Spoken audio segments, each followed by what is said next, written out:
আমি এখন দারুন নাজাত কামিল মাদ্রাসাতে আছি। এটা হলো দারুন নাজাত কামিল মাদ্রাসার ছাত্রাবাস। এই জায়গায় চারটে মানে ছাত্রাবাস আছে। এই চারটে ছাত্রাবাস চারজন আল্লাহওয়ালার নামে।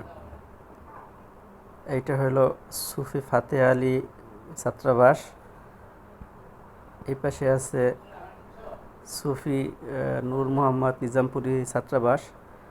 আর সোজা ওইটা হইল সালেহিয়া ছাত্রাবাস। আর এইটা হইল বাম পাশের এইটা হইল সৈয়দ আহমেদ শহীদ রহমতুল্লাহ ছাত্রাবাস।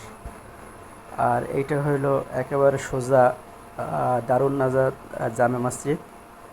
আর বাম পাশে ছাত্রাবাস। আর এটা হইল ক্লাসরুম, অফিস কক্ষ, হল রুম। আর এই পাশে হইল হেফস বিভাগ, হেফসখানা। এটা হলো দারুন নাজাত মাদ্রাসা কামিল মাদ্রাসার মেইন গেট।